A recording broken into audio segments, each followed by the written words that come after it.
The sky is blue, the grass green. It's a great day to be alive, a great day for girls soccer, and that's what we have for you here on ETV. Good evening, everybody. It's section playoff time, and the Wildcats host the Blaze from just down the road in Burnsville. And tonight, it's the first round of the Minnesota State High School League Section 3 3A playoffs, with your Eagan Wildcats hosting the Burnsville Blaze. Good evening, everybody. My name is Nathan Cron. We've had a great season here with Wildcats soccer. I'm joined, as always, by my broadcast partner, Skip Newton. And Skip, the Wildcats tonight come in as the first seed, the top seed in the section, the back-to-back South Suburban Conference champions. Tonight, it's going to be interesting to see how they approach this game, really overmatching their opponent. Yeah, I'd love to say that, anything in sports can happen, because it can, but I think, I don't want to insult the viewers and the people listening, that everyone understands that this is probably going to be a fairly lopsided game. Burnsville has had a challenging season, only having scored 2 goals. They have no wins, no draws. But, Eagan needs to maintain their focus, and they need to just come out, play their game, take care of business, and get this one moving as quickly as possible. Wildcats in blue, moving from left to right on your screen. The Burnsville Blaze in all white with the dark numbers. They will be defending the south goal here at Wildcat Stadium, the campus of Eagan High School, Eagan, Minnesota. Center referee swings his arm and puts us in motion.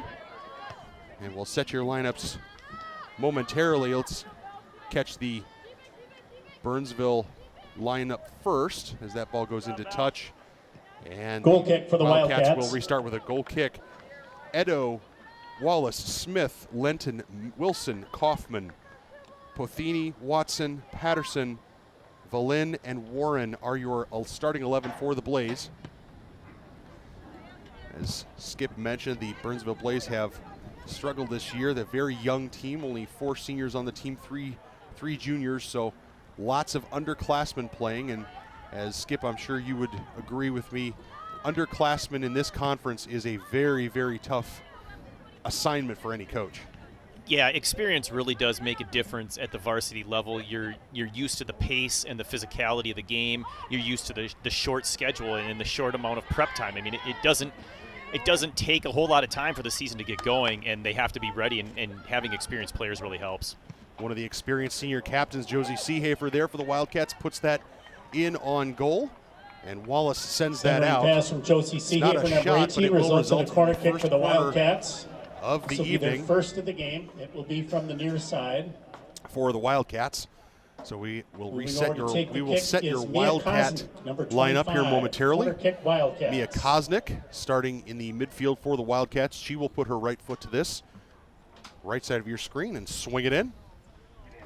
Looks for Leitenberg. Leitenberg's header, nice free header, just couldn't quite steer it on goal. Header by Eva Leitenberg, number 8, is out of bounds. So your forwards are Leitenberg with a team leading 15 goals.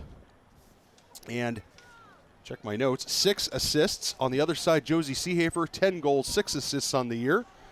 In the middle is Courtney Bumpers.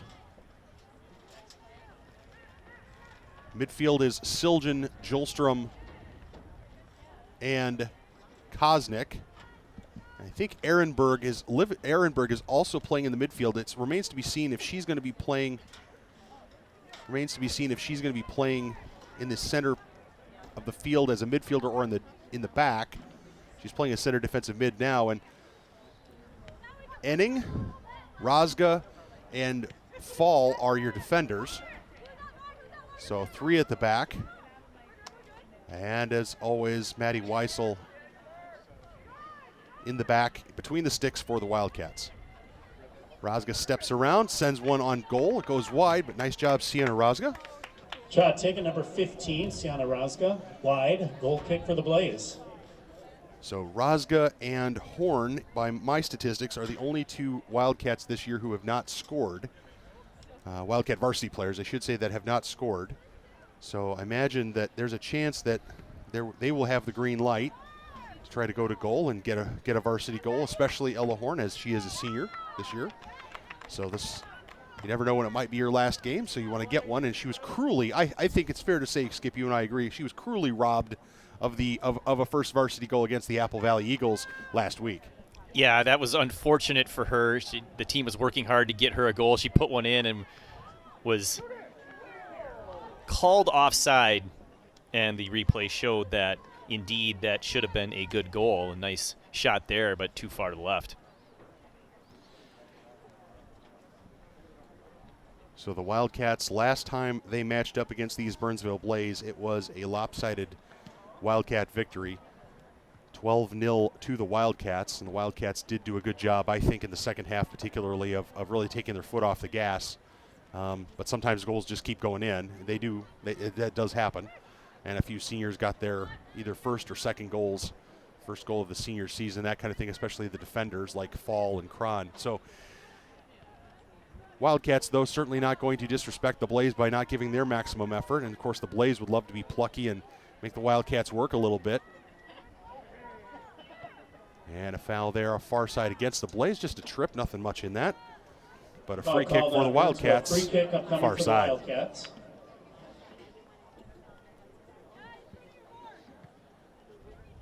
And the kick will be number 8, Eva Leitenberg. Leitenberg with her left foot sends it in. Jolstrom tries to get a chest to it. Lays off for Kosnick. Siljan. Enning sends it in, scuttles across the ground number 5 on Enning. Over the end line for a goal kick. I'm call that a shot. Yeah, I'm not sure that was her intent, but somehow it got through everybody and went left of goal. So, yeah, I think statistically we have to put that as a shot, but I think she was just trying to get it to a teammate in the middle there.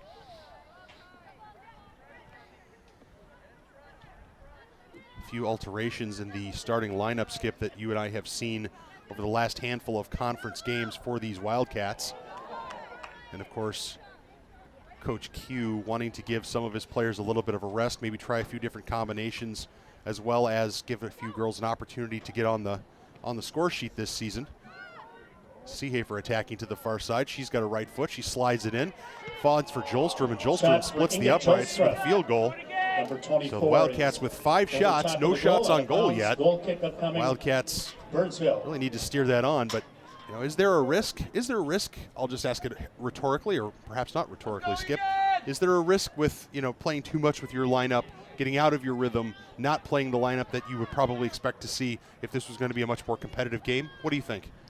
I don't think so. I think this is an opportunity. Shotting at Jolstrom, number 24. A goal save made. Nice save there. Great diving save, as a matter of fact. I think this is an opportunity for Coach Q to reward some players that, maybe they've been really giving top effort in practice. Maybe they've been playing well in recent games, and now it's an opportunity to give them the start, get out there, while the game is still 0-0, and see what they can do. Cross comes in from Leitenberg, and of course the Wildcats, as we pointed out earlier, Leitenberg and Seehafer, your two big scorers. One lines up usually on the left, the other on the right. And the Wildcats certainly like to pressure it down the side and cross to the middle. I think I take your point, Skip Newton. I think that makes some sense to give some players the opportunity to be in competitive matches, understanding that you can always switch. These players, many of them seniors, should be able to switch on and off and be able to bring the right amount of intensity. Good cross there by Enning. Enning looks for Siljan, and it goes skittering off her head. Centering pass from Anna Enning, number 5, goes out of bounds over the end line. So the winner of this game will play in the section semifinals between the winner of the Hastings Raiders and the Park Cottage Grove Wolfpack, a 5-4 matchup being played tonight at Hastings. So Hastings, the number 4 seed. If the Wildcats are successful here tonight, or if the Blaze are successful, they will play the winner of that game. And, of course, if the Wildcats are successful, we will be back here on Thursday as Bumpers attacks to the outside. She took a big touch. Is she going to be able to keep it in? She apparently did. Assistant referee says it's good. Leitenberg says, I'm going to go to goal, and it hits the football crossbar. Leitenberg is out of bounds. So the 7th shot for the Wildcats. Burnsville. Only one on target so far, but Wildcats smelling blood. I was going to say finish the thought, the Hastings Raiders will be coming here to Wildcat Stadium, or excuse me, the Park Cottage Grove Wolfpack or the Hastings Raiders, whoever the winner wins that game, will be coming here. If Burnsville were to win this game, they would go to whoever the winner is of that game.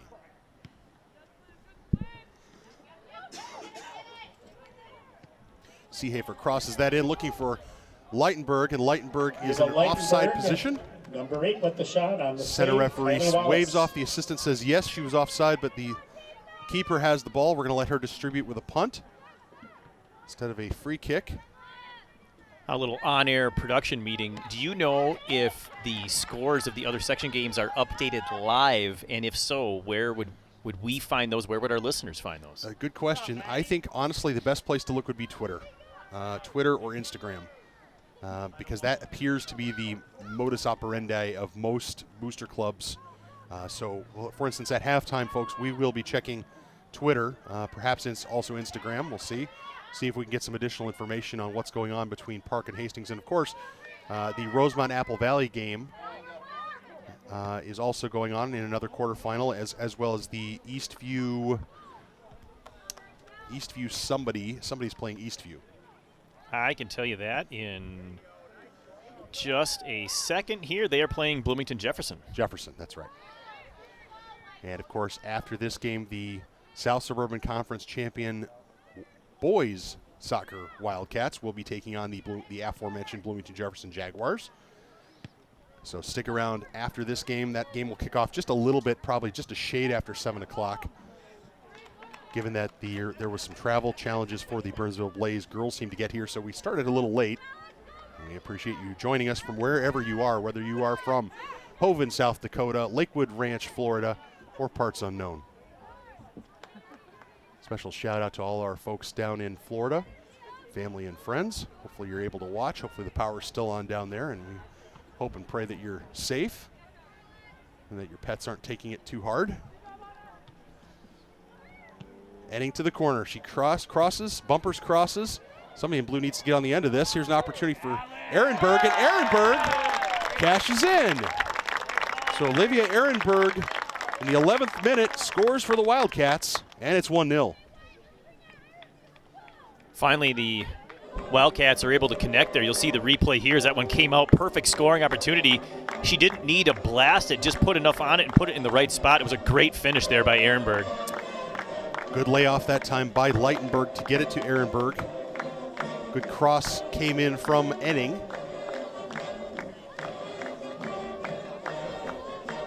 And I think what I liked the most about that was that was only the second shot the Wildcats have had on frame, Skip.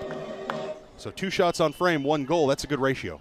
She did a really nice job of making sure that she got that on frame, right? She did not try to kill the ball. She's like, nope, I just need to put this in the right spot, and it's going home. And that's exactly what she did. She executed very nicely. Number 14, Olivia Ehrenberg. Seehafer around one defender. 12, stopped there by Watson. In the 11th minute of the game, the time of the goal is 10 minutes, 25 seconds. Wildcats goal scored by Olivia Seehafer and bumpers Ehrenberg. combined. Now the ball switches to the goal scorer, Olivia Ehrenberg. So Siljan's going to get that assist. Check it. I had it with Leitenberg. That ball gets crossed to the middle. That clearance is not made. There's an opportunity for the Wildcats. They're going to slide that on goal. Nice save there by the keeper. Ball still in play. Siljan doing a nice job. Siljan, number 12.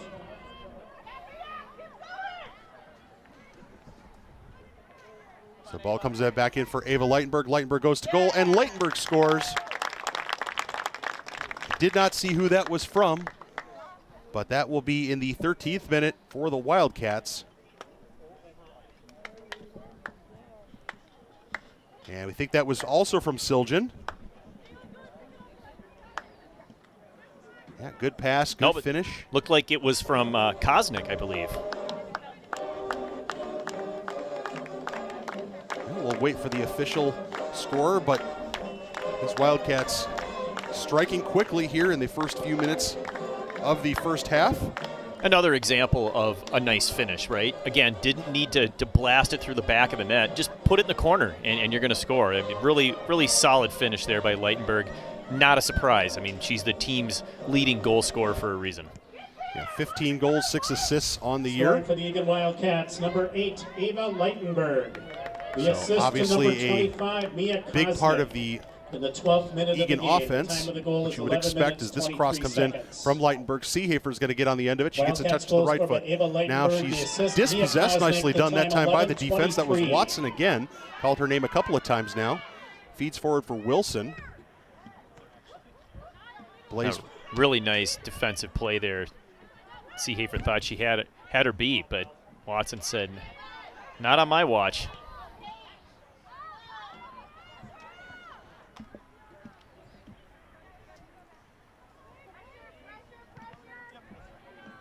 When Burnsville's able to put a few passes together, they tend to be more successful. And I know that's a bit axiomatic, you know, in soccer, that, you know, if you can put passes together, of course you're successful. But it was really one of the things that the Blaze struggled with against the Wildcats in their regular season meeting.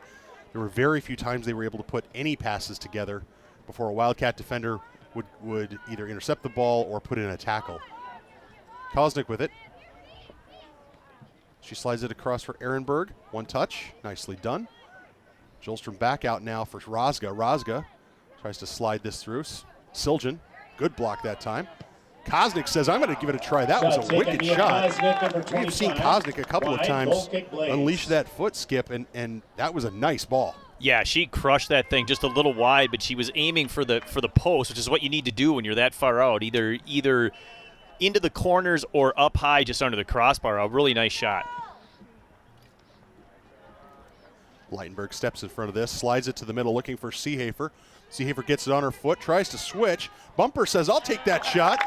And Bumper shoots, and she scores. 15th minute, and Courtney Bumpers from Josie Seehafer, and it's 3-0 to the Wildcats.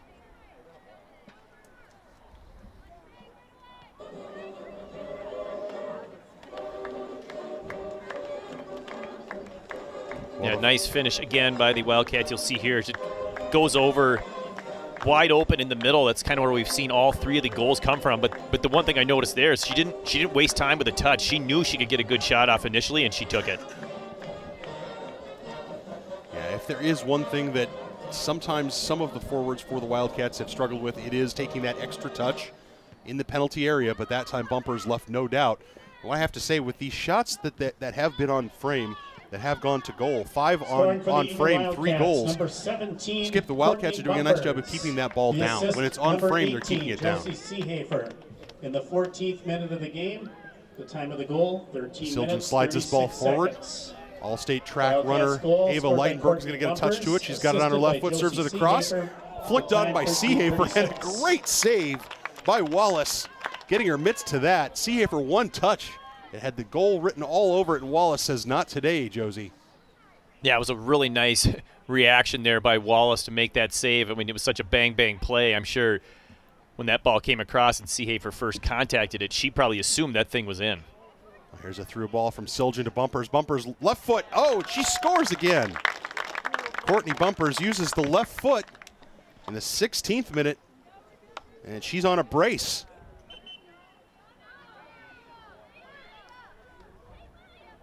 Have to see who gets the assist on that one, but we are seeing a number of substitutions. As you can see, it's basically the entire bench, minus the unfortunately injured Abigail McGowan, freshman keeper, who unfortunately has been injured all season. And we certainly wish her a speedy recovery. But I would tell you who's coming on and who's going off, but frankly, it's going to be easier for me to tell you. It's going to be easier for me to just reset your entire lineup for the Wildcats. Now the owners of a 4-0 lead. We are seeing an early exit for Maddie Weissel as she comes off. Her night done early, and I think that's quite all right given the score and the likely lack of action she's going to get at her end. So freshman goalkeeper Isabella Oy has taken a position between the sticks. And so she's going to get some time. We'll see if Maddie Weissel even comes back in the game. She has played because of the injury to Abigail McGowan. Weissel has played virtually every minute of the season except for a few very early scrimmage minutes when Abigail was before McGowan got hurt. So Weissel has been on the field. Not always seen a lot of shots, but she's been on the field all of those minutes. And so we'll see if maybe she gets an opportunity to take a break as the Wildcats earn a corner here on the far side. And so that was Weisendonner earning the corner. Bray will trot over. So Weisendonner, Bray, Westerman, triplet. Corner kick for the Wildcats. This is Burke, the second from the far side. Julstrom, Illyria Yin, Horn, and Kron are your field players. This ball is being whipped in. Westerman gets ahead to it, lays off for triplet, goes for Julstrom. This ball falls for Horn. Horn, left foot. And it slides wide. Scoring for the Wildcats, her second goal of the game, number 17, Courtney Bumpers. So Bumpers with her second. To number 12, Audrey Siljan. Siljan. Time of the goal. With her second assist of the night. Wildcats goal, second of the game. And Bumpers on a brace. We'll see if maybe Courtney Bumpers, the assist to Audrey she might get a chance to get a hat trick, which not a bad accomplishment against any team. Multiple substitutions. Yeah, she's found herself in great shooting positions a couple of times, and she's finished both opportunities, done a really nice job there. Triplet with some great physical play there, crossing that ball over. Leitenberg did remain on the field on the far side. Multiple substitutions for the Wildcats entered the game, and they are Kylie Weiss, goal kick for the Blaze, Gray, number 11. now find themselves on the wrong end of a 4-0 score. And as we said, Skip Newton, in the pregame, we knew that this was going to be a tough mountain for the Blaze to climb. I think at this point you just focus on staying healthy, having fun, maybe learning something for next year, because there are so many underclassmen on this Burnsville team. Yeah, and for the seniors, when you want to make sure, if I'm their head coach, Kelly Athey, I want to make sure that they're getting plenty of time on the pitch, that they're getting every opportunity to kind of showcase their skills. It's the end of their career, and you want to make sure you're recognizing Jennifer Ito and Chloe Smith, Maeve Wilson, and Malek Stambouli. Jolstrom's ball just a little too heavy there for Weisendonner, but the defense puts that into touch. Also, Caitlin Patterson, missed one senior, so 5 seniors there. This ball finds its way into Triplett. Triplett dances around one defender, tries to cross it. Westerman's going to claim that first. Westerman left foot, and Wallace confidently claims. Ellie Westerman. And the shots continue to pile up for the Wildcats.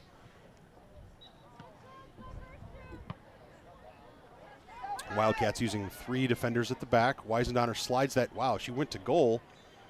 A bit aspirational there, perhaps, by Kylie Weisendonner. So a couple of things may have been going through her mind. One, we've seen her perform that spin pass, very, very well multiple times throughout her fantastic high school career. So it could have been that she was just expecting somebody to be there, and either they weren't in the right spot or she just mishit it and didn't put it where she wanted.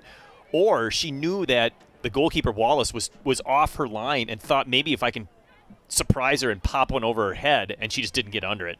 A couple of things that may have been going through her mind on that particular play there. Westerman, tackle. Loses it, gets it back. This is going to fall for Burke. She'll take a touch. Does Evie Burke wind up and go to goal? She does. Good block there in the middle, that time by Hunter. This ball comes back out for Horn. Horn slides it in towards Weisendonner. Weisendonner left foot. And again, that's going to skitter off and go over for a corner. Third corner of the first half for the Wildcats. Third corner of the game. The kickoff coming for the Wildcats. So the Wildcats, if you are paying attention to something in particular, the Wildcats certainly would love to get number 2, who's standing on the edge of the penalty area near the center circle. Love to get her a goal. See if they knock this ball down. This ball is knocked down, and it is in the back of the net. It is a goal for the Wildcats. 5th goal here early, 21 minutes into this first half. And honestly, I could not tell you, Skip, who scored that goal. It was a massive humanity.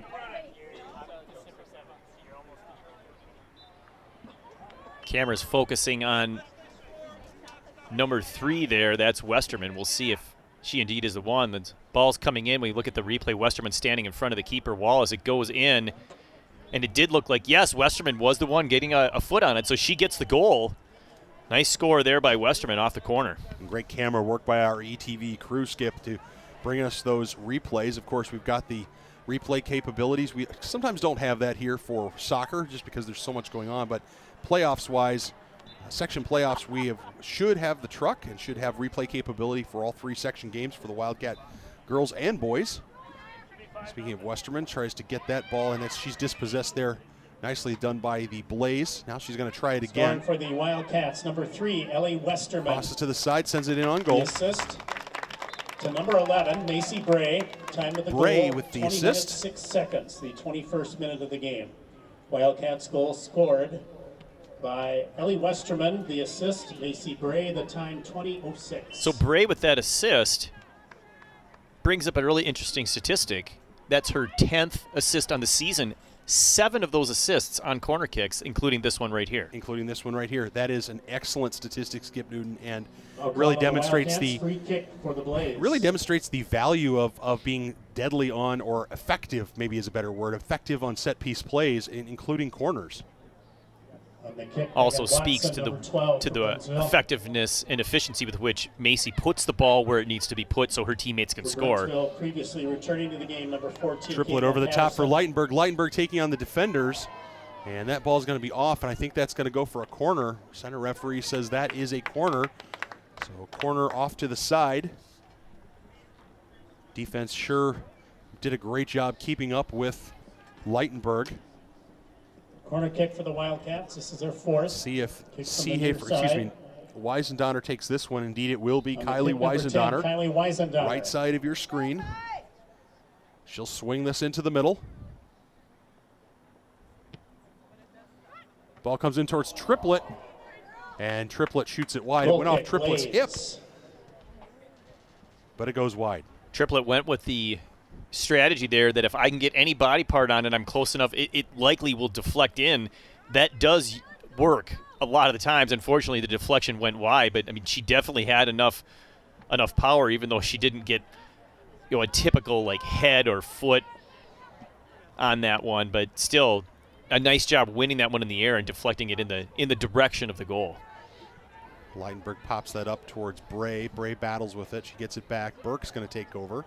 Send it over for Horn.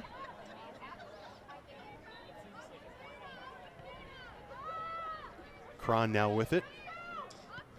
She'll send it for Triplett, who's kind of dropped into a CAM role.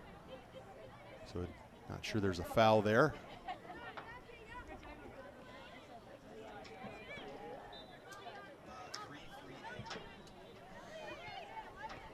So this is a Section 3A quarterfinal game. Here's an opportunity for Westerman. She's in on goal. Good defense that time by the Blaze. Good spin. I think that was Pothini. And a good save by Wallace. That had goal written all over it. And Ellie Westerman, I have to say, Skip, she's one of the few players here for the Wildcats where I would say watching her play and go to goal, she's very driven at goal. She's not screwing around. She's not. I mean, she doesn't take a lot of extraneous distance to goal. She likes to go right to goal. She's very direct. Yes, very direct, and that aggressiveness definitely serves her team well. She comes in frequently off the bench and provides an instant spark to the lineup, so they don't lose anything as far as an intensity factor goes when Westerman comes in off the bench. So second foul of the Wildcats. Are we going to have another foul against the Wildcats? We are going to have another foul. So third foul against the Wildcats, and opportunity here for the Blaze. They are down 5-0, but they would dearly love to get on the board. Let's see if Watson stands over this. Free kick for Burnsville upcoming. Watson's over it, so is Smith. It'll be Smith. Smith pops it up. It's up and over, and a shot, and it does hit the football crossbar. But the first shot of the game for the Blaze. Goal kick Wildcats. Right idea for the senior Smith there, trying to just get that one right under the crossbar, but out of the reach of the goalkeeper. Unfortunately, hit that one just a little too high, but good strategy and good attempt. Bray sends it on for Weisendonner. Weisendonner plays it ahead. Nicely done. Leitenberg's going to run onto this. She's going to get a touch to it. She attacks with the left foot, slides it across for Westerman. Westerman takes a touch, goes the other direction. Weisendonner to goal, and it's over the top. Weisendonner, number 10, out of bounds, goal kick, Burnsville. So just when we're singing her praises of being direct and going to goal, she immediately pulls it back and tries to find a teammate. The broadcaster's curse strikes again. The commentator's curse strikes again. That's right. And honestly, Skip, you have to assume or have to think that perhaps the nature of the game and the vibe of this game, I think the kids say the vibe of this game says that we're going to spread the ball around a little bit. Yeah, she has her goal today, so could have been a pointed effort to get someone else involved on the score sheet. This ball comes across. Let's see if Jolstrom can run it down. She's going to stretch the legs, run it down. Inga Jolstrom, nicely done. Good defense that time by the Blaze. Westerman ends up with it. Westerman crosses, and it slides wide. Goal kick, Blaze. Nice delivery there by Westerman with the left foot. Had Leitenberg in the area. She puts that one just another yard or so away, out from the goal. That's probably right on Leitenberg's either foot or head. Nice cross. And I'm sure in the second half we will talk a little bit about this, Skip, about what this Wildcat team looks like next season, as there are so many seniors on this team, and so many of the seniors play in a forward or advanced forward position. But I would imagine Westerman would be one of the key components to a reload strategy next year for these Wildcats, with Seehafer graduating, Leitenberg graduating, Weisendoner graduating. I would imagine Westerman would definitely be one of those key components. Yeah, we definitely don't want to get too ahead of ourselves, but the fact is they're losing a lot of scoring. I mean, this team has been led by Leitenberg and Seehafer from a goal-scoring perspective for at least a couple years now. That's a big role to fill. It's not easy to be a goal scorer. Finishing is one of the harder skills that you'll see on the soccer pitch, and it's hard to just develop that. I mean, usually they either have it or they don't, and these two girls, Leitenberg and Seehafer, definitely have it. Weisendoner lays off for Burke, now to Triplett. Triplett slides that forward for Westerman. Westerman to the side. She'll look to cross. She does, right foot, and it's put out by the Blaze, by Pothini, and will be another corner for these Wildcats. Corner kick for the Wildcats.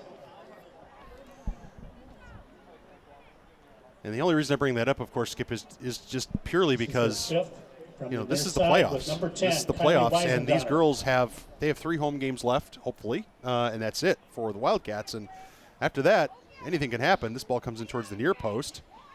And goal kick for the Blaze. So goal kick Burnsville. You wonder you do wonder a little bit naturally about what happens afterwards. So.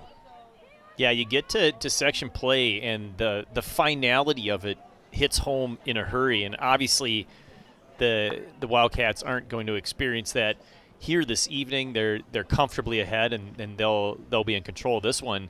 But come Thursday, it's a brand new ball game, and anything can happen in a single elimination tournament. And we've seen what happens, especially in soccer games. You and I have been around the sport for a long time. You can dominate on the pitch, and if you're having one of those evenings or days where you just can't finish, the other team only needs to put in one goal, and all of a sudden you find yourself losing, and you can get eliminated. I mean, that's exactly how the boys lost in the quarterfinals last year to Bloomington Jefferson, and they do get a chance at redemption this season, but it's not last season's seniors. That's right. It's the new team, and obviously we want to see them be successful, but we've seen stranger things happen. Corner kick for the Wildcats. Koznick will take it with her right foot. Looks for Siljan, and Siljan holds her hands to her face, says, "Oh, I missed that," but it was still a nice job getting her head to that ball. And we have production staff. We've got stringers. We've got some production staff help from some of the Wildcat fans out there. I understand that the Park Cottage Grove Wolfpack lead the Hastings Raiders 1-0 in the first half. So 5 perhaps beating a 4, and of course a 4-5 seed's not a huge upset. I mean, the idea is those two teams are probably pretty close in terms of their abilities, their skill, their records, and things of that nature. But still, an interesting result potentially. Siljan on the end line, good cross. Wallace couldn't get her mitts to it, and Rosga's going to give it a chase. He's going to run out of room on the far side, so a throw for the Blaze.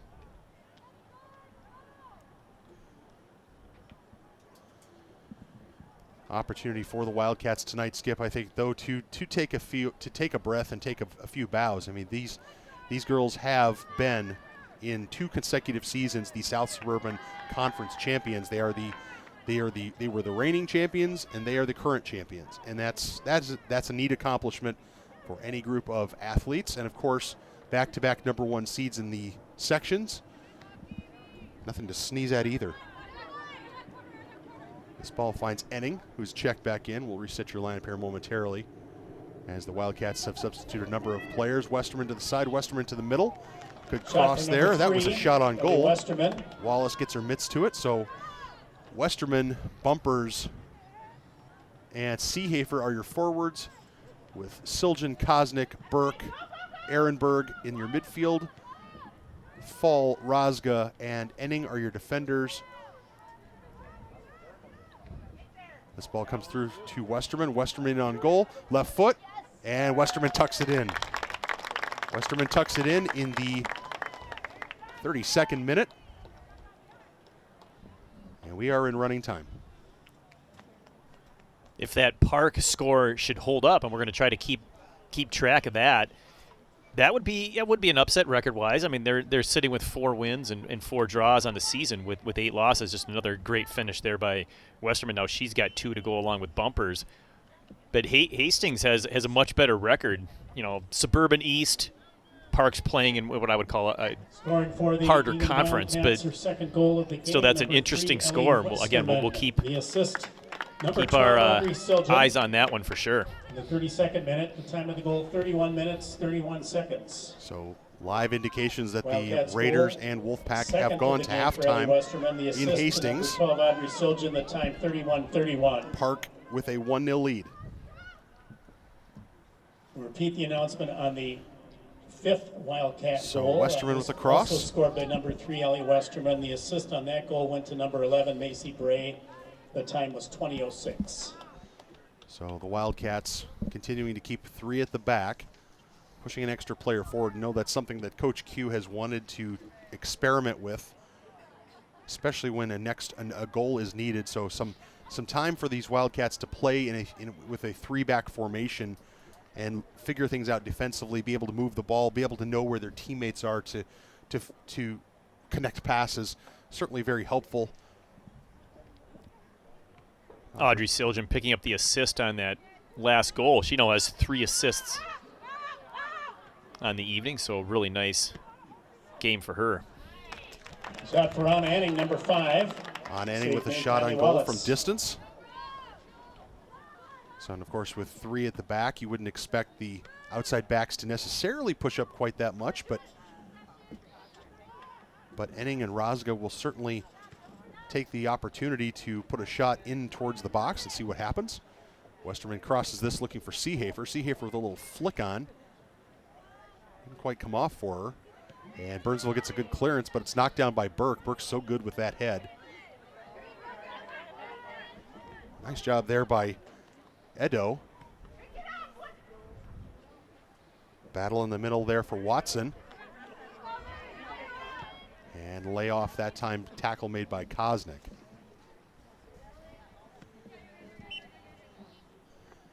Warren battling Westerman. Goes into touch and a blue throw. But a 12-3-1 record and a South Suburban Conference championship. Taking number 12, Audrey Siljan. And that's with a 1 seed in the playoffs. That's about what you would. Those are the goals that these teams set for themselves, and the Wildcats have fulfilled those goals. Yeah, and a bit of a rough start to the season. The Wildcats have really come on strong in the last half, and they find themselves ranked 7th in the state now. So once again, the Eagan girls Wildcats are a team to beat, and it's really one of those things where it's going through them in order to get to the state tournament. The days of it being Rosemount, while still good, and they're going to be a tough opponent if they should meet in the section championship. It used to be where it was clear that Rosemount was the favorite. Those days are over. Another foul there against the Blaze, and certainly Rosemount, the 2 seed, Eastview, the 3 seed. Burnsville free kick for the Wildcats. Rosemount and Eagan, of course, here on ETV had a thrilling 3-2 game where the Wildcats came from behind. And on the basis of and on the strength of an Ava Leitenberg hat trick, her 3rd goal, an absolute thing of beauty, was able to cash in. Here's an overlapping run from Enning. Westerman dances to the middle. She has multiple runners up there. Seehafer takes it on her right foot, spins with her right foot, puts the moves on, goes around one defender, goes to goal, and it's in the back of the net. Josie Seehafer, senior captain, nets for the Wildcats, and it's 7-0. Nice finish there by Seehafer. She just had a lot of space, wasn't feeling aggressive pressure, and that's a dangerous combination. As you can see, she moved to her left to give herself that shooting lane and then delivered it perfectly into the far side. Number 7. Really nice goal there by Seehafer. Number 3. So Ellie Triplet Westerman. will replace Westerman, who's on a brace, along with Courtney Bumpers. This ball finds Burke, now to Ehrenberg. And the Wildcats will certainly, as they did in the regular season meeting between these two teams, the Wildcats certainly will be respectful of their opponent as Bumper sends that forward. They won't stop playing the game, but you get a sense that they might be looking to get a few seniors' goals, a few other players' goals, and definitely want to possess the ball as that ball comes whipped in towards Wallace. Ellie Westerman, the time 36 minutes. Westerman with the assist on that goal now has a 3-point stat line to go with her 2 goals. That'd be interesting to see as we approach halftime. Skip Newton, topic of conversation is, at the beginning of the year, I think you and I probably put our heads together, especially after the Rosemount Eagan game, and we said to ourselves, Rosemount and Eagan probably playing for the section final, probably playing for the section title at the end, but do you still feel that way, or do you think maybe it's Eastview? Eastview comes up and beats Rosemount, and assuming Eastview makes it to the section semifinals. I think Eastview and Rosemount, should they meet in the semifinals, just a gorgeous finish there. I mean, what a beautiful, beautiful pass across. Westerman hitting Siljan right at the end of the 38th minute. So Enning to Siljan. Siljan. Enning, not Westerman. Yep. Well, but from a distance. But you were saying, Skip, is you see that great finish, Westerman, excuse me, now you got me doing it. Siljan putting it home, that there for the Wildcats. Scoring for the I think Eastview can definitely give Rosemount a run for their money, and that'll be a competitive game. I mean, that would be one that would be fun to watch if we weren't already broadcasting a game here. I expect that one to be close and very hard fought. The time 37:55. And Bumpers, Courtney Bumpers cashes in for the Wildcats. It is 9-0 to the Wildcats, but Bumpers, Skip Newton, a senior hat trick. Hat trick all in the first half. And they're saying that one is unassisted, so Bumpers using that speed in the open field, beating the defense down the right side, and another great finish. We've seen that on all 3 of her goals. Challenging situation for the Blaze. They just need to, at this point, again, for the Blaze, you'd just like to see them put some passes together, possess the ball, play together, create something to maybe build on for their underclassmen, and of course, as you said, give those seniors a chance to take a few free kicks, maybe earn a corner or 2. Nicely done there. As Patterson tries to send Udo forward, but gets turned back. The Wildcats just so big, so strong, so fast. 10 seconds remaining. 10 seconds left in the game. We will go to halftime. We will step aside at halftime as Triplet plays it off her head. Well, the Wildcats with a 9-0 victory. I'm sorry, pardon me. 9-0 score at the halftime. Victory certainly looking very, very almost assured for the Wildcats. Blaze looking to put something together positive here for the second half, but we will be back for the second half and see what the second half holds here on ETV. Skip, as we go out, thoughts on the first half? It was really what we expected, a dominant performance for the Wildcats. I mean, the ball was in this half of the pitch for at least 38 minutes. The time of possession was 90+% in our favor, and they had 30 shots on goal according to my stats, and 30 shots on goal when they're all really within such a close proximity, you're gonna finish a lot of those. And it doesn't mean that the Wallace wasn't playing well. She did well, the goalkeeper for Burnsville, but she's just got too much pressure on her. We will step aside for the halftime interval, and we'll be back for the second half here on ETV. We'll see you in a little while, folks.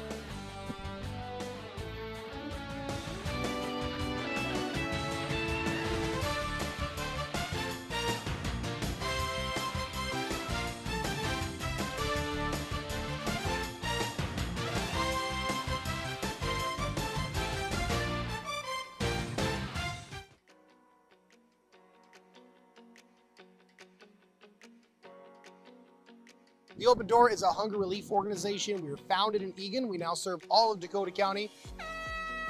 Today is our 4th annual 5K and 1 mile fun run walk to raise awareness and support for the Open Door and our mission of getting food to anyone in Dakota County that needs it. Hunger is more than just, I don't have enough money. There's a lot of people that want to be healthy when the option is, do you just want a plain old box of macaroni and cheese, or do you want fresh food? When people have the choices, they're always picking the fresh food.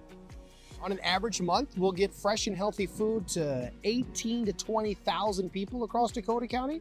And today's event helps raise awareness and money that fuels our mission and gets food directly into the hands of families that need it. It's a great opportunity for community engagement. It's awesome to have volunteers, staff, and community members all come out, not only for people working with the Open Door, but just as kind of getting out there and having some fun together.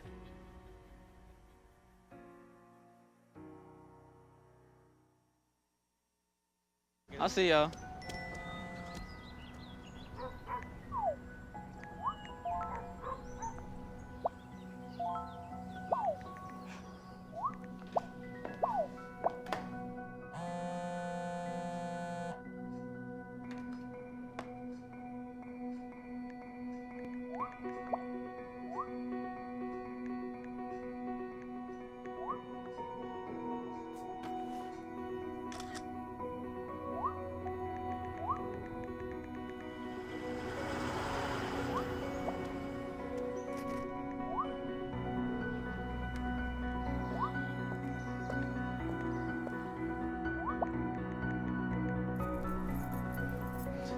I got some batteries and 2 flashlights. What's up, champ? Flashlights, come here.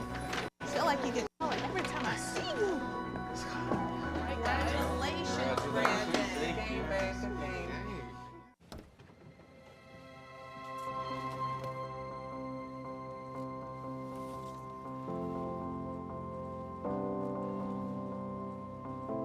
The impact of a meal goes well beyond feeding our bodies. Food can open endless possibilities for people to thrive.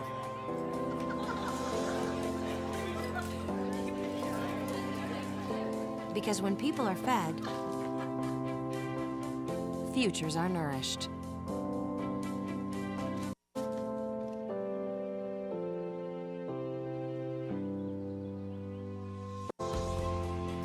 Everyone deserves to live a full life.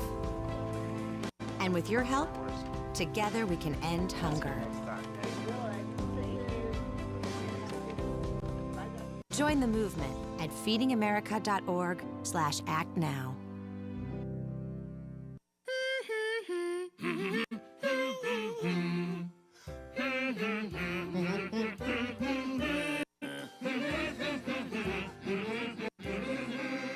Elmo's daddy taught him that when he has a big feeling like being frustrated, humming a song can help him feel better. We all have big feelings, and we are all here for one another. Love your mind. It's something about having that piece of paper. Some people think that's worth more than my skills. I've run this place for 20 years, but I still need to prove that I'm more than what you see on paper. You just gotta be so good they can't ignore you. It's the way my mind works. I have a very mechanical brain. Analytics and empathy. That's how I've gained clients. I am more. I'm more than who I am on paper.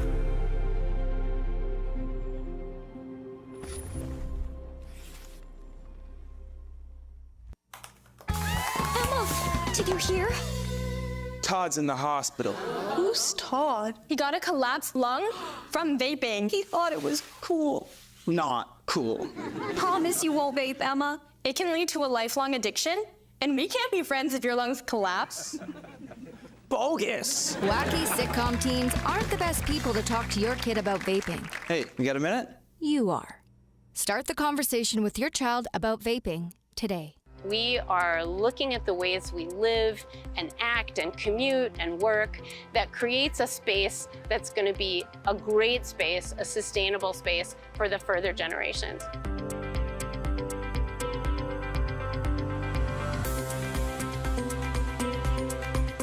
This season, we decided to try and reduce the amount of single-use plastic bags that were used here at Market Fest. We partnered with Dakota Valley Recycling. They were able to help us fund this project. So we actually purchased 1,500 reusable produce bags that we've been handing out. We've handed out 1,300 of those bags. If you'd like to stop by the booth, we'll give you a free reusable produce bag as a gift to start the program. And every time that you shop at Market Fest and show us that you've used your reusable bag on your way out the door, we'll give you a punch card and we'll punch it. Once you've shopped 3 times and have 3 punches on a card, you get a $3 voucher to use at Market Fest. If folks participated every single week, they could have earned almost $20 to spend with the vendors. So it's a great program for everyone involved. We actually get a number of people that bring their own reusable bags. We get a number of people that actually bring us back the reusable bags that they got from us. It's a really great thing to see. You know, we have a beautiful earth. We want to do what we can to keep it that way. It's difficult to think about making really big changes with sustainability, but there's things that people can do in their everyday lives that make a big difference, but it's a small change. And using a reusable bag is a great first step. Hopefully we can just do more and more every year here at Market Fest to educate people and make this a more sustainable event.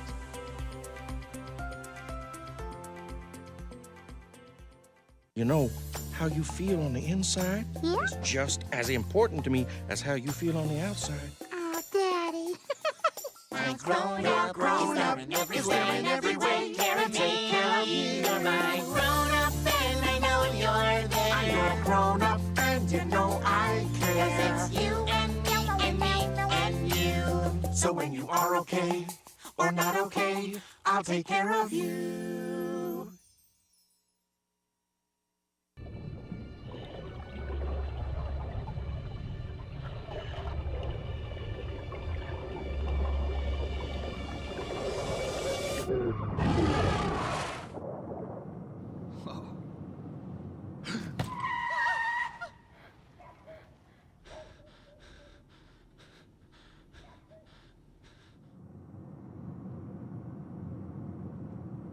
Eyes forward. Don't drive distracted. Emma, did you hear? Todd's in the hospital. Who's Todd? He got a collapsed lung from vaping. He thought it was cool. Not cool. Promise you won't vape, Emma. It can lead to a lifelong addiction, and we can't be friends if your lungs collapse. Bogus. Wacky sitcom teens aren't the best people to talk to your kid about vaping. Hey, you got a minute? You are. Start the conversation with your child about vaping today.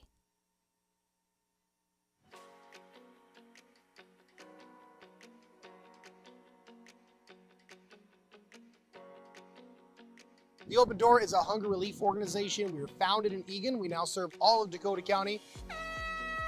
Today is our 4th annual 5K and 1 mile fun run walk to raise awareness and support for the Open Door and our mission of getting food to anyone in Dakota County that needs it. Hunger is more than just, I don't have enough money. There's a lot of people that want to be healthy when the option is, do you just want a plain old box of macaroni and cheese, or do you want fresh food? When people have the choices, they're always picking the fresh food. On an average month, we'll get fresh and healthy food to 18,000 to 20,000 people across Dakota County. And today's event helps raise awareness and money that fuels our mission and gets food directly into the hands. How do you know when you've made the right decision? It's the feeling you get in your gut, the one that tells you what's right or wrong. It's the voice inside you that says, I'm buzzed. Better leave the car when it's time to go. Buzz driving is drunk driving.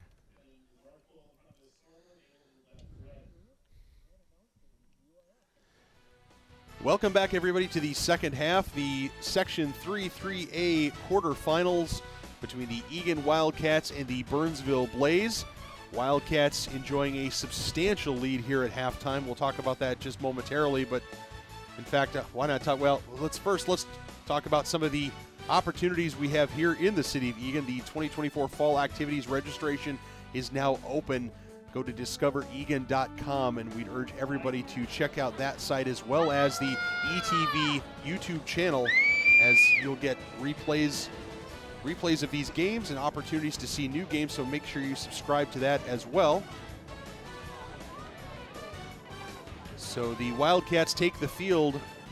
Skip, the Wildcats scored 9 times in the first half. 9 times? 9 times. And the Wildcats now trying to figure out their lineup. I'm not sure if they'll had one player run on late. And now the Wildcats back to it. Jolstrom hoists that forward. Now Horn hoists it forward as well. So Ella Horn moving into a center forward position. So ordinarily playing an outside back is now playing forward. So your forwards are Leitenberg, Horn, and Weisendotter. There's Kron spinning in for Ella Horn. Ella Horn takes on a defender. Ella Horn goes to goal. Oh, it's a great save by Wallace. It had to be good. Ella Horn hit that perfectly. Wallace with a nice save. Trying to get Horn that goal. She's going to take every opportunity she can. That was a great shot. Even better save.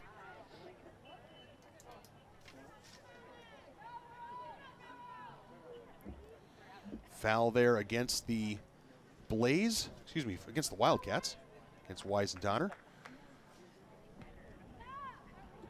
Free kick comes in for the Blaze. It's taken by Blaze and punched forward. Unfortunately, for the Blaze is going to go into touch, and Kron on the near side will have a throw in. So Kate Kron, one of the seniors defenders here for the Wildcats. So let's set your lineup again. Leitenberg, Weisendotter, and the aforementioned Ella Horn there on your screen. Opportunity for Ella. She's going to take on Linton. She's going to win the ball. Horn and Linton puts that out for a corner. I think that's a corner. It's a goal kick. Interesting. Because Macy Bray certainly thinks it's a corner. It definitely was kicked out by Burnsville. I thought Horn got away with a foul, so maybe this is just averaging the 2 out to a goal kick. I'm not sure how the math works, but the result is a Burnsville kick, which I think is actually what it should have been, because it definitely looked like a foul to me. Yeah, it certainly might have been. Yeah, it certainly might have been. So your midfield is Bray, Triplett, Jolstrom, and Ehrenberg, with Illyria Yin, Fall, and Kron on your back line. And much like who came in the first half, freshman Isabella Oy between the sticks for the Wildcats. Horn to the outside. She gets a left touch on the left foot. She slides it across. Just misses Weisendotter. Blaze giving chase on the far side. Kaufman with it. Weisendotter. She's going to get that on her left foot. She's going to go to goal. Number 10, I've seen Kylie Weisendotter tuck that in so many times, Skip Newton. You can never rule out that that's going to go into goal or beyond frame when she puts her left foot on it. Yeah, she was in a great position to shoot there. Took a good shot, just got under it a little bit. Goal kick comes to the near side for Giles. Kron sends that in for Horn. Horn takes her time. Just watch there by Lenton. So Lenton puts it out, and now we have a corner. Update from Hastings, as Hastings still on the wrong end of a 1-0 score to Park. From the near in the side, second half, 11, Macy Bray. as time ticks down, they have 28 and a half minutes to go in that first half. Bray puts this to the back post. Weisendotter, nice header, but it goes wide. Number 10 goes out Yeah, of she got some bounds. power on Goal that kick, Burnsville. header off the corner kick. Another great corner kick, really put in a perfect spot. Unfortunately, just like the shot with her left foot earlier, she got it up too high over the net. Well, Macy Bray last year as a junior, Skip, had certainly got some varsity time, often coming in off the bench for the Wildcats, but this year has become often a starting midfielder, and certainly as you got a foul there against the Blaze. So a free kick for the Wildcats coming around the 15-yard line of the football field. But Bray certainly has earned her time and created, as you said, a deadly or effective, maybe a better way to say it, corner option. Jolstrom, and the wall does its job. Great block by Watson. And now the Blaze dispossess Jolstrom, and now Kron will chase. Kron lets that run out. Now the aforementioned Bray. Weisendotter sends it forward, trying to feed Horn, but it's knocked down. Illyria Yin steps up from her outside back position. This ball is going to come across the whole field. Leitenberg, she's going to win that. She's going to send it across, and nobody there for the Wildcats. Centering pass from Ava Leitenberg. As you mentioned, the Hastings and Park still 1-0 Park. We're paying attention to that game because Thursday night, right here on Eagan TV at Wildcat Stadium, the Wildcats will be playing the winner of that game in the section semifinals. That's Section 3A.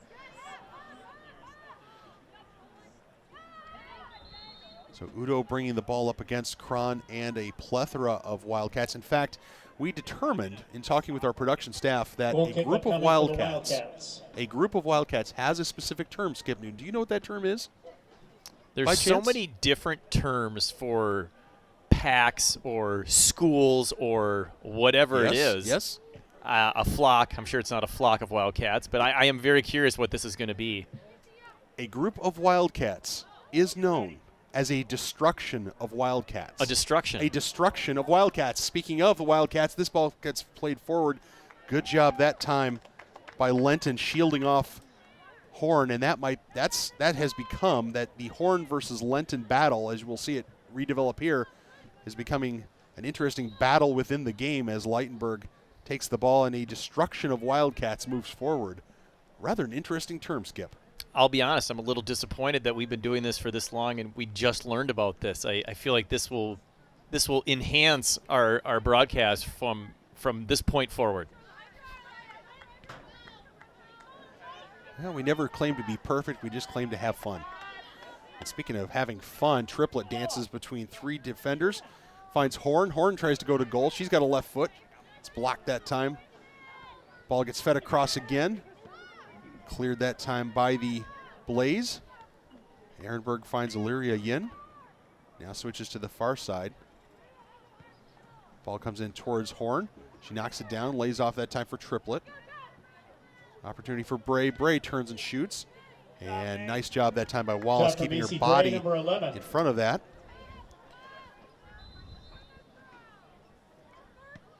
Wallace puts her foot to that and finds Fall. Isabella Fall, one of the absolute stalwarts of this Wildcat defense. Using her combination of low center of gravity, speed, quickness, and overall toughness to really be a leader back there and really take on a lot of the quality forwards and quality center forwards here, not only in the South Suburban Conference, but around the Metro, whether you're talking about Hill Murray, Minnetonka, White Bear Lake. Ball goes into touch off of Udo. She hasn't had a whole lot of service. She's been required to do a lot of work by herself, and that's often not a recipe for success as this ball gets 1-2 between Weisendotter and Leitenberg. Leitenberg wins, sends that across. Opportunity there for Horn. Illyria Yin on the back post. She tries to chip it into Horn. Horn's on her left foot to Weisendotter. Weisendotter right foot. Oh, good save by Wallace. Brilliant save by Wallace. Nice job by Weisendotter that time, keeping the shot on frame, keeping it low. Unfortunately, right at Wallace. Wallace did an excellent job staying in front of that, not letting it slip by. Cron finds Triplet. Triplet tries to slide across. Now she attacks the goal. Slides it across for Horn. Horn tries to stab at it. The defense, maybe they were wise to the Wildcats trying to feed Horn, but the defense doing a nice job of denying Horn the ability to unload that left foot. Ehrenberg with it, center of the field. Now Macy Bray to the outside.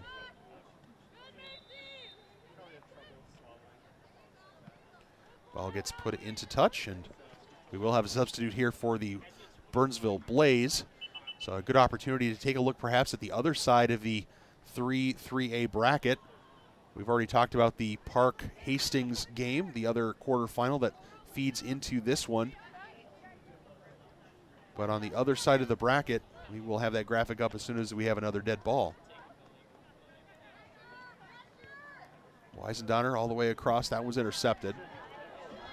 Picked off by Ella Horn. Horn dances around one defender. Now she goes around another defender. Opportunity for Horn. Horn goes to goal, and Wallace denies Horn again. Good shot, good save. It's almost becoming comical at this point how many opportunities she's had, and Wallace up to the task. Like I said, talk about a game within the game, Skip Newton. It's no question that the Wildcats are trying to get their senior an opportunity to get on the score sheet. And this place is going to go absolutely insane. I have to tell you, the fans that are here are going to absolutely lose their minds if and when Ella Horn is able to cash in. Eisendotter tries to lay off for Horn, but that doesn't come off. Let's see if Leitenberg can get control. Triplett does. Triplett attacks. Triplett goes towards goal, but shoots it wide. And so now we will have again some substitutes Triplett out of bounds. Goal kick for the Blaze. Triplett shot going wide right. She couldn't get the hips turned towards goal. So update from Hastings, the Raiders have evened the game. They have scored an equalizer against the Park Wolfpack. And so with just over 21 and a half minutes to go, it is 1-1 in the second half. And Wallace claims that one. Will put a punt to it over Udo's head, finds Ehrenberg. So we'll see if the Park Wolfpack and Hastings Raiders are able to reach a conclusion in ordinary time, regular time, I guess it would be called. But the Wildcats here started the half with a 9-goal margin and so far have maintained that margin. I give a shout out to our award-winning ETV crew. Executive producer Josh Sibley, director Tim Shinyan, who also Tim is also not only directing but also handling replay. So we thank him for that. Max Hellmuller and Samantha Price are our cameras. Thanks for making us here in Eagan look and sound so good. Weisendonner attacking. Weisendonner lays off, nicely done. Horn and Bray both crashing for that one. And a corner upcoming for the Wildcats. This will be their 8th corner of the half. Excuse me, 8th corner of the game, second of the half. And 8th of the game. Always nice when my statistics jibe with the official statistics. Weisendonner with the left foot. Comes in towards Triplett, and Triplett pops it up and over. Number 7 test Triplett goes out of bounds. The Blaze rather overwhelmed, I think, by the Wildcats in terms of from a size standpoint. You can see that many of the Blaze players are visibly smaller, shorter, due in part to their underclassmen status. But the Wildcats this season, Burke in particular, players like that have been very good in the air with their heads. Yeah, the size and the speed combination is significant, the advantage for the Wildcats. It's been a factor all game long. One of the ways that you can see for the Wildcats. How that plays out is when the Wildcats have the ball, they're just so much time and so much space with it, they can really figure out what they want to do, whereas when the Blaze have possession, the Wildcats are on them defensively right away. Bray comes in to the back, and it's a goal. And I think the credit for that goal is going to be, can't tell if we've got Weisendonner or Triplett. It's not Horn. Otherwise, we would have heard a giant roar from this crowd. So we'll have to see who's going to get credit. I think it's going to be Weisendonner on the back porch. So Bray with the assist. Another assist on a corner.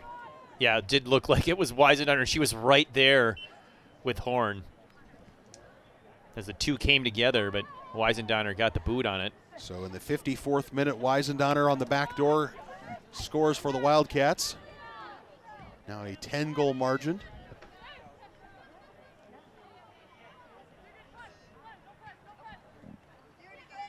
Triplett to Cron. Cron back to Triplett.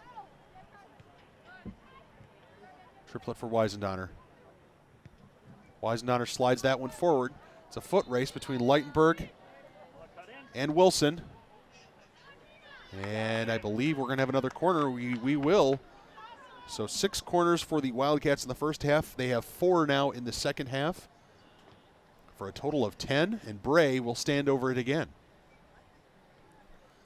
She already has 2 assists on corners tonight. We'll see if she can get Corner kick the for third the here. Wildcats.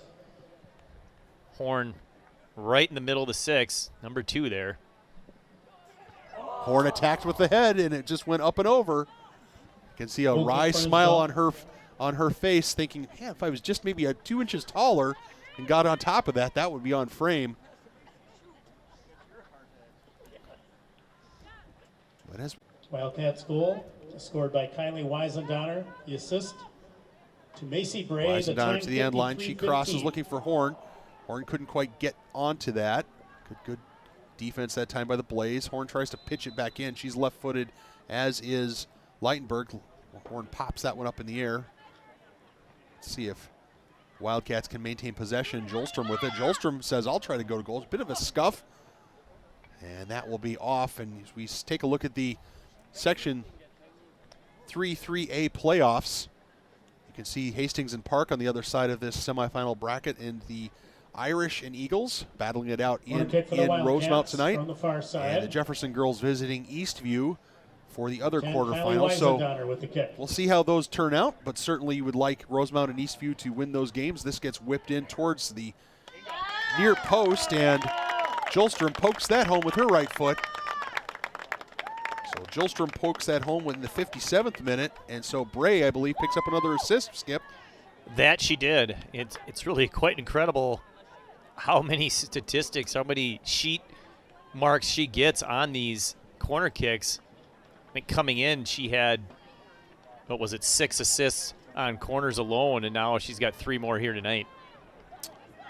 Yeah, great replay as the ball comes to the near post. And Jolstrom hammers that one home with her right foot, leaving no doubt. 24, Inga Jolstrom. She did a nice job of winning that one as well, where she got in front of the goalkeeper, Wallace, and then let it come down, and then was a quick second touch into the goal. Scored by Inga Jolstrom. The assist, Kylie Weisendonner. The time 56-14.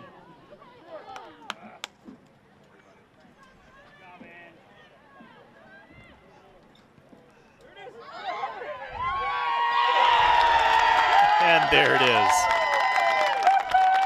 And Ella Horn, this place does go crazy. Ella Horn scores for the Wildcats to make it 11-0, her first varsity goal. A beautiful header.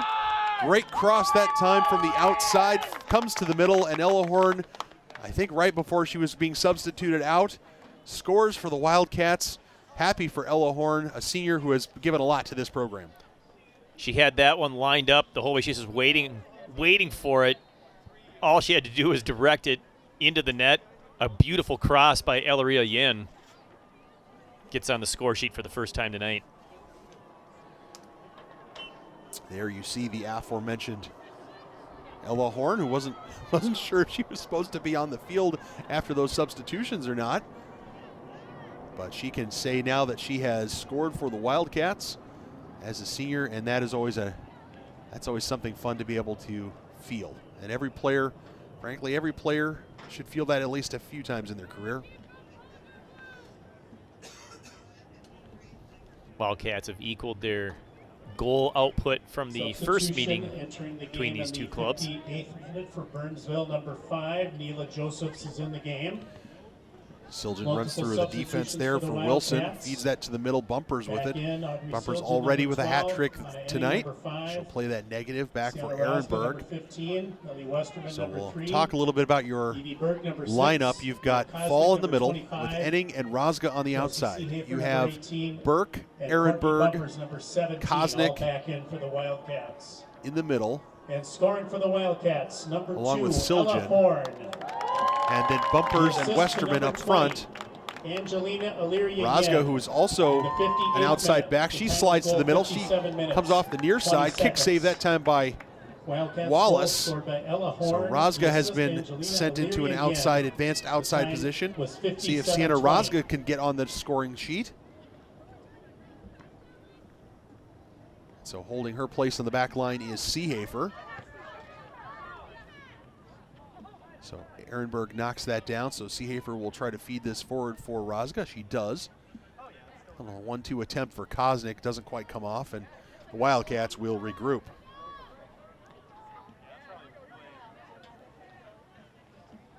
think we'll see some more short passing, some more patience here for the Wildcats, just trying to hold as much possession as they can and waste as much time as they can without putting too many more shots to goal. And the Hastings Raiders have now taken a 2-1 lead over the Park Wolfpack.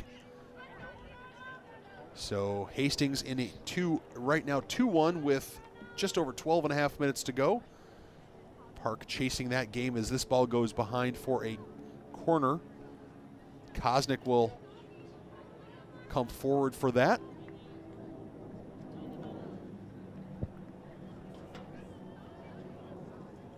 Corner kick for the Wildcats. Westerman, Kosnick, Bumpers, number 25. and Rozga crowding the goal area. I believe if my statistics are correct, Rozga might be the only player who has not scored yet this year, only varsity field player who has not scored yet for the Wildcats. So giving her the opportunity is certainly what the Wildcats are after here. Give her a chance to try to get one more for the Wildcats. Another well-executed corner. There's Siljan on the receiving end of that one, heading it up and over the frame. Two substitutions for the Blaze. Returning, number 14, Caitlin Patterson. And into the game is number 15, Allison Inamagua. For Gilas, number 15. The ball comes to the back line, played by Burke. Back to the freshman keeper, goes right back out to Enning. Good call, good touch. Keepers for the Wildcats have had very little to do tonight, but to be honest with you, Skip Newton, given that you're always one injury away from something bad, something happening to a keeper, it's important for your backup keeper to get a few touches with the ball.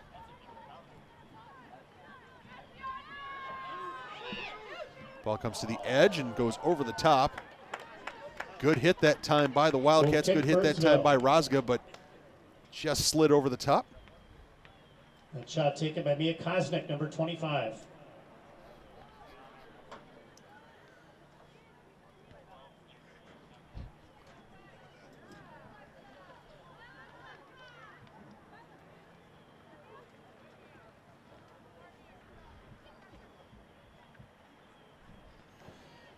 Wildcats with possession in the middle of the park, comfortable, back to Isabella Fall. The Wildcats were a couple of Wildcats honored as Sienna Rozga takes on defender. Nice move there with the foot. Comes on, right foot, slides it in. Good kick save that time by Wallace. Not out of danger yet. As Watson goes to the outside, Rozga gives chase. Watson's going to drag this towards touch, and she completes a pass up to the middle and see if that ball makes it out. But the Wildcats honored two academic all-section academic team, and Isabella Fall and Kate Cron are the two honorees for the Wildcats.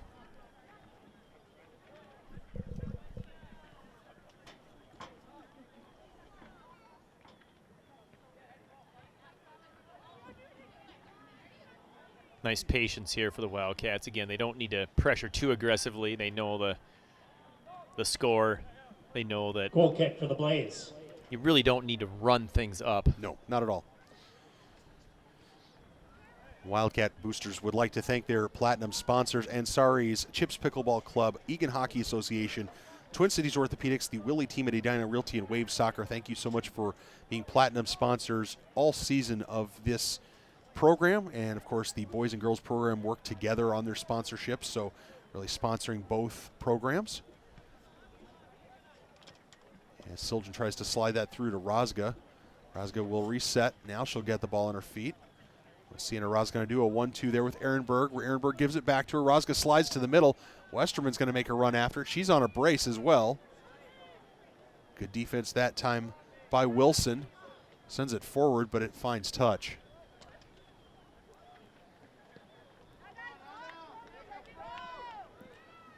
Gold sponsors for the Wildcat Soccer Boosters: Birchwood Dental, Raising Canes, Coldwell Banker and Rami Cormont, Dermatology Consultants, Eagan Arms, the Eagan Football Association,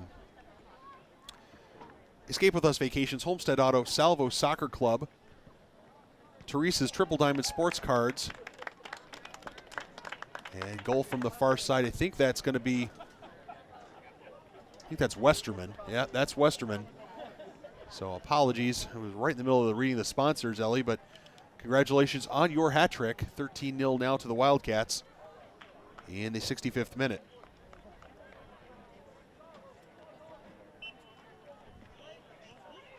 And the urgency room. There you saw the finish, just hammered that one home. Point blank range, no chance for Wallace. Koznick now comes forward, feeds for Rozga.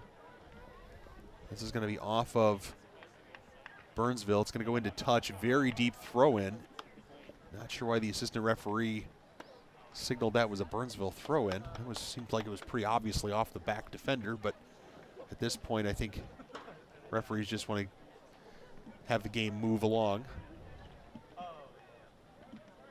Once again, after this one, we've got about a 25-minute break, and then the boys' section quarterfinal scoring for the begins. Wildcats. It's her third goal of the game. Number against 3, Bloomington Jefferson. Ellie Westerman. The assist Had to tease that game. This game score-wise, obviously, Skip, not competitive. However, the same cannot be said for the last game between the Bloomington Jefferson Jaguars and the Eagan High School boys. That game was very competitive. It was a one-goal game. Yeah, they played earlier this season. It was, I think, maybe, and I can look this up, I think it was like the third goal of the season, and Eagan was victorious 2-1. For those of you who have been Eagan boys varsity fans for longer than this season, you'll know this is a rematch of the section quarterfinal of a year ago where Bloomington Jefferson pulled off the upset, knocking the Wildcats out of the section playoffs. So I'm sure the Wildcats will have that in the backs of their minds, maybe on the fronts of their minds, a little revenge hoping to be served here tonight. Well, the Wildcat boys have such high aspirations, Skip. I mean, I think the last vote has them as number 4 in the state from the coaches poll. So as Westerman battles there against the Blaze, taking on multiple defenders, finds Burke. Burke dances to the sideline, turns and fires to the middle. Burnsville back into the game, number 11. But the Wildcat boys certainly, I think it's fair to say, have some lofty aspirations as Rozga tries to go to goal. It's blocked there by Pothini. Yeah, I think if you asked each one of them and the coaches and probably the parents independently, they would all give you the same response, that anything short of an appearance in the state tournament would be a disappointment. And even then, as the 4th-ranked team in the state, you're looking to make advancement in the state tournament. They want to get to U.S. Bank, and you got to win your first state tournament game to get there. They want to get to the state semifinals. Goal kick for the Blaze. So rebuilding opportunities for the Blaze in the offseason. The Wildcats, their offseason's not going to start at least for one more game, and their opponent appears to be probably going to be the Hastings Raiders, as they have now come back to take a 2-1 lead over the Park Cottage Grove Wolfpack. Just over 9 minutes to go in that one. That game's slated for 7 p.m. here on Thursday. Oh, this ball slid through from Rozga. Nicely done. And Sienna Rozga scores her first varsity goal. Great feed from Koznick. Rozga pounds it home. Nicely done. And 14-0 to the Wildcats. But a couple of players getting well-deserved goals. Watch this little play here by Koznick. Finds Rozga, and Rozga uses that left foot. I'll have to check with her after the game. I don't know if she's a lefty naturally or not. But she seems to favor that left foot, certainly. It was a nice finish and a really gorgeous pass to get that through. I mean, we've seen Koznick do that multiple times, and she just slid that through perfectly. Number 25, Mia Koznick. So Koznick with the assist. Goal, 68 minutes. Rozga with the goal. Wildcats goal scored by Sienna Rozga. The assist, Mia Koznick.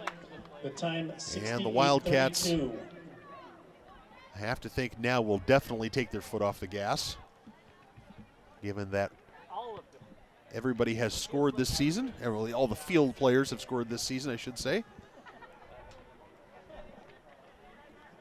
For Burnsville back into the game. Just over 4 minutes to go. Raiders still leading Park.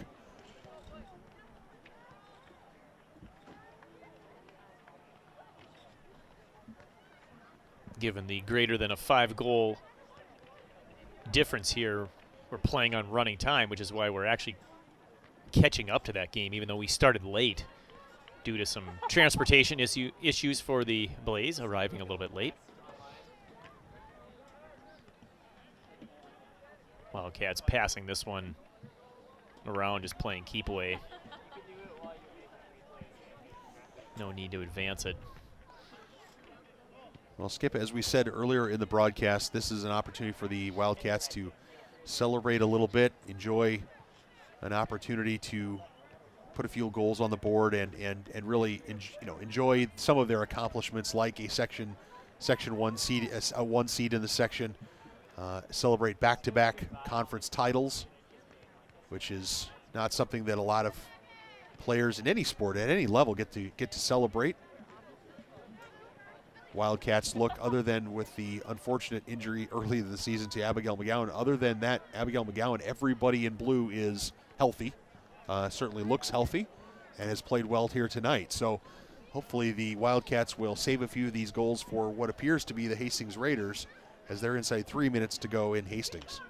Yeah, it really feels like the section playoffs start on Thursday.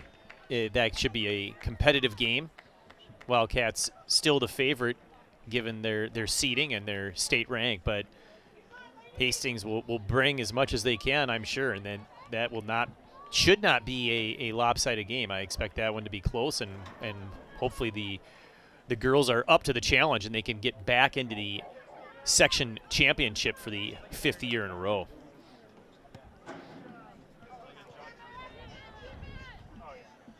Ball goes into touch, and we will restart with a throw.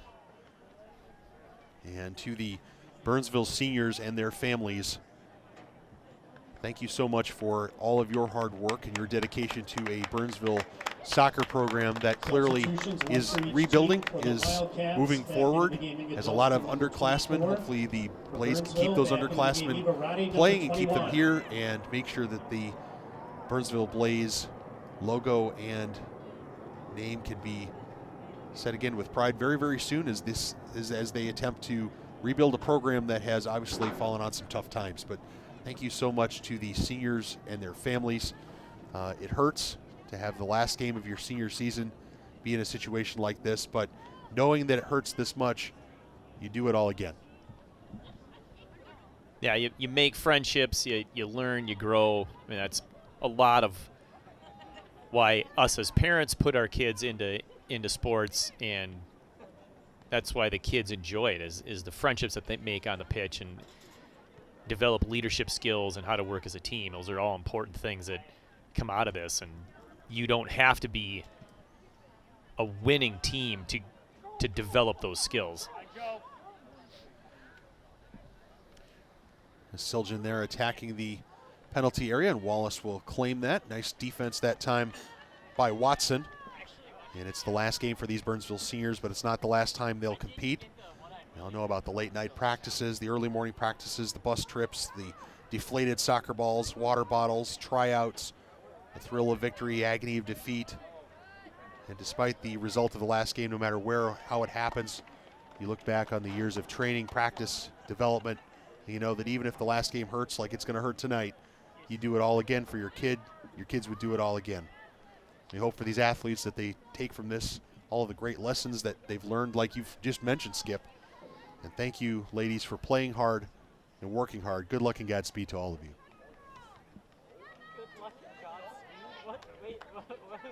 Henning takes the ball, sends it forward for Siljan.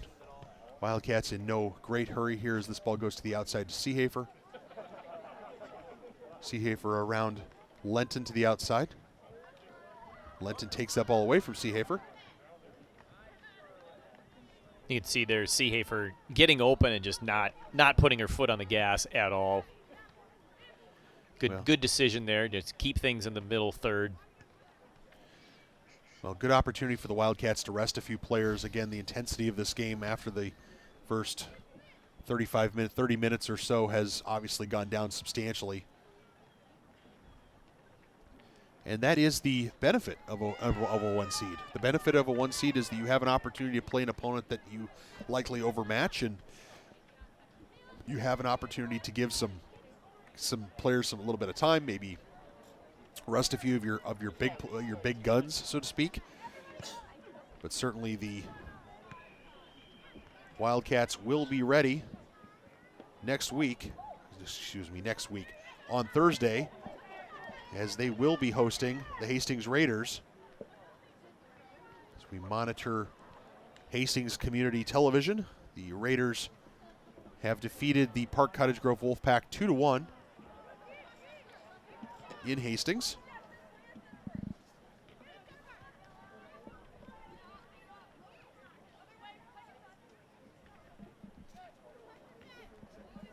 Good step through there by Enning. This ball being fed forward, and the Wildcats will effectively kind of go what I would call the soccer equivalent skip of the four corners. But folks, as lopsided as this game has been, I expect the Wildcats to win, the boys to win, but it's not going to be lopsided like this.